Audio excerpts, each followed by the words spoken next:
excise tax.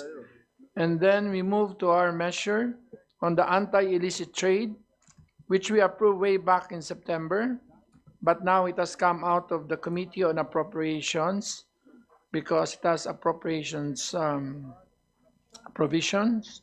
So we also see the commissioner himself. We are very thankful, Commissioner Lumagi, and the deputy and his deputy commissioners, as well, of course, is the chairperson of the ERC herself, Ma'am Mona. And we thank the BIR for obliging us today, and also from the DOF, we have, of course, my favorite Ducky and my favorite Carlo Adriano. So we start with a briefing of the BIR on the franchise tax from the NGCP and the implementation of BIR RMC 194-2024 accepting NGCP franchise tax from pass-on charges. Anybody can do it from the commissioner? For the commissioner? You're doing it yourself? Yes, good morning, Mr. Chair.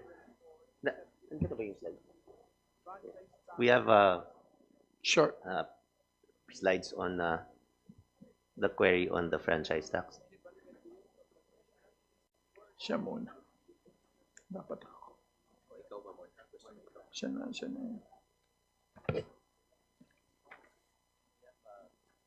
Thank you.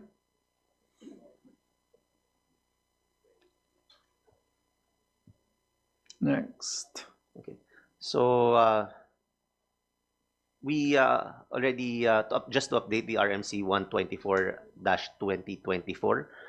This circularized the ERC Resolution Number 10 Series of 2023, entitled "A Resolution Suspending the Inclusion of the National Franchise Tax of the National Grid Corporation of the Philippines in the total monthly transmission cost billing of distribution utilities."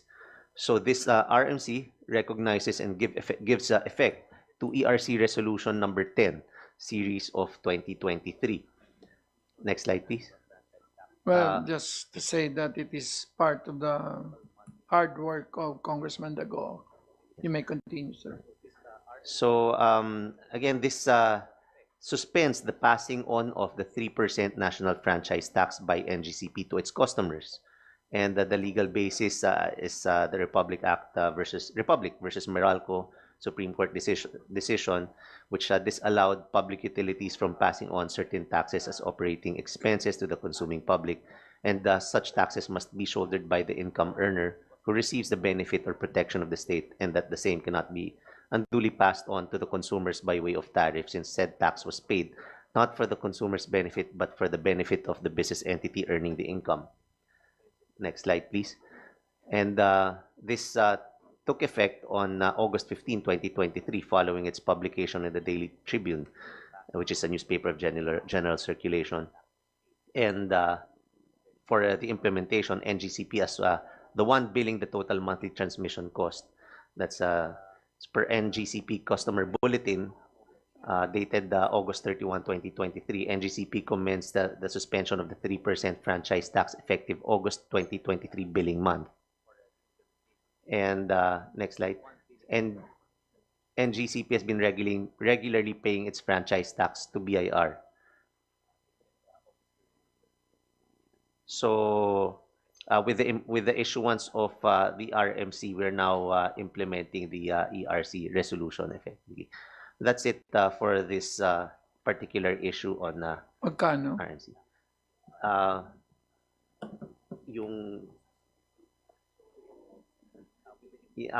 This, Mr. Chair, it may fall under Section 270, but since I think NGCP is here, perhaps if they can allow us or waive the Section 270, we can disclose whatever information or tax payments. Well, the ERC is here. She can command the NGCP to allow the disclosure. Mr. Chair, good morning. Good morning to everyone. The tax payments of NGCP are actually part of the materials reviewed by the ERC for the reset. So I suppose these are public documents because these are submitted also by NGCP as part of the proceedings. Do you have them? On the average, Mr. Chair, the franchise taxes paid by NGCP from our record since 2018 would average about 1.3 to 1.5 billion pesos a year, so on annual basis. For a total of? For a total of, wait.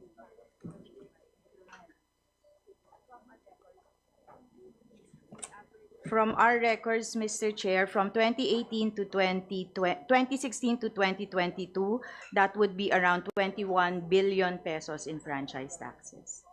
Ano yun? Nag-retro ba tayo? Hindi. Ano po, Mr. Chair? Did we retro? Retroactive effect? At that suspension, Mr. Chair, not yet. We suspended the passing on of charges moving forward. So from the August 2023. What is the rule of the Supreme Court with respect to fundamental rights of consumers? Doesn't it make sense that it should be retroactive?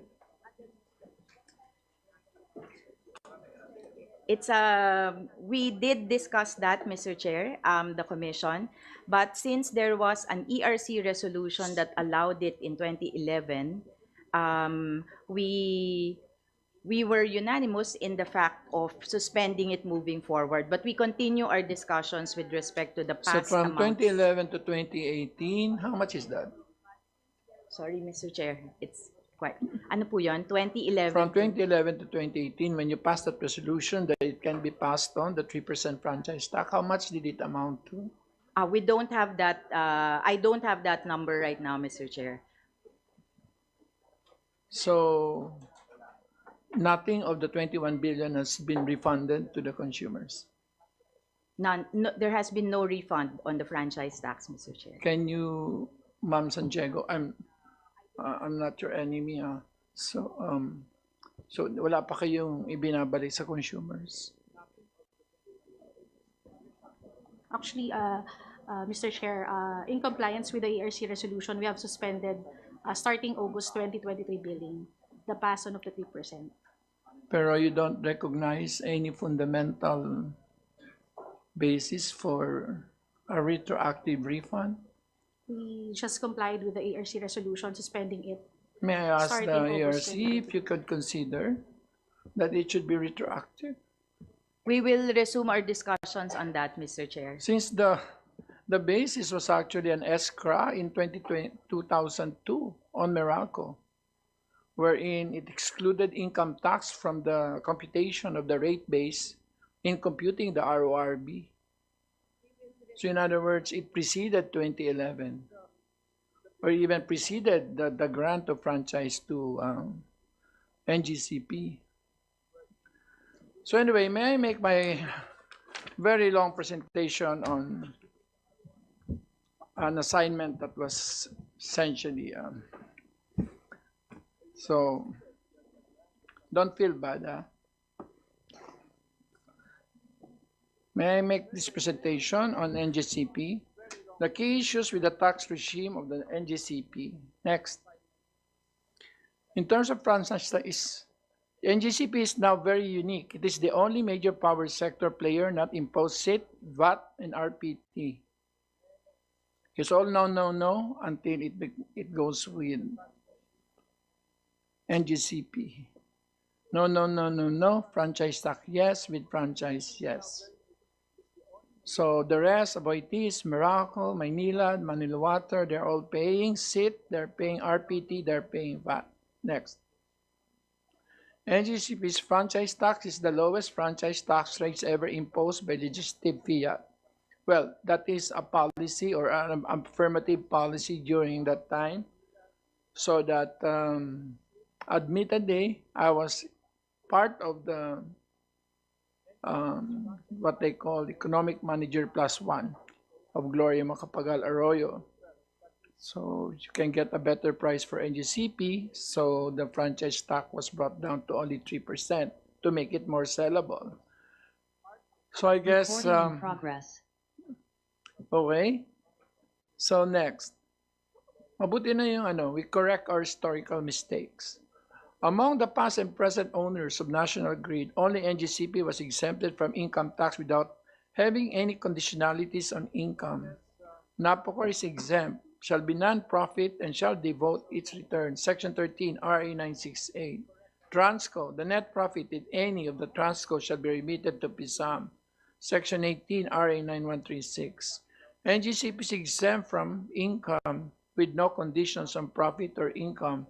In short, even if it exceeds its PBR in nominal or aggregate terms, there is no process, neither obligation to disgorge or to return the excess payments to consumers, which is now embodied in many of the new laws, including the Foreign Investment Act, the PSA, as well as even the franchise of Bulacan Ecozone, wherein anything above 12% belongs to the state and therefore shall be considered tax. Next. There's no explicit reasonable rate of return clause. NGCP is unique in that among sensitive sectors, no law expressly stipulates a mechanism for capping its profits. The ERC regulates it under its powers and IPIRA. Well, I believe naman po ako sa ERC in general. But to look at the other entities, SMR City, internal rate of return of 12%. Anything above 12 goes back to government. PPP, the new PPP code, reasonable rate of return set by regulatory agency. Anything above is disgorged or is returned to the public or its users. Public Services Act 11569, recovery of prudent and efficient cost and reasonable rate of return by the administrative agency. Again, anything above is disgorged or returned to the consumers.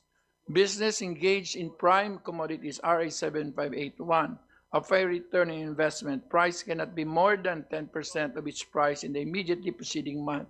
Power distribution, RA 9136, retail rate shall be subject to the principle of full recovery and reasonable economic cost. Transmission, NGCP, no specific stipulation that would cap profit levels. ERC, through its powers under IPIRA, regulates NGCP solely through a 5-year PBR projecting required future revenues. Next. Instead, the rate of return is determined through the performance-based, which is highly dependent on accurate WACC. So, if you look at this, essentially the level of return is 12% per annum benchmark or WACC derived from market data. And then WACC is critical in determining profit cap for NGCP. This is why direct listing in the stock market would have been beneficial to the consumer. Instead, it was the parent that was listed, so there is a disconnect. Next. I calculated the WACC for NGCP. The risk-free rate is 6.23%. Of course, I asked Leia with the Monetary Board. The beta is based on Barron's, 0.28. Country risk rate is 2.19. New York, Stern. Equity risk premium, 6.52. The calculated cost of equity is 8.7. The cost of debt is 12.7 according to the ERC. So the existing WACC is 15.04, which is almost close to the PBR. So the equity right now is 58.8%. The debt is 41.2%, but as any financeman would do, that debt and equity are virtually can be transmissible.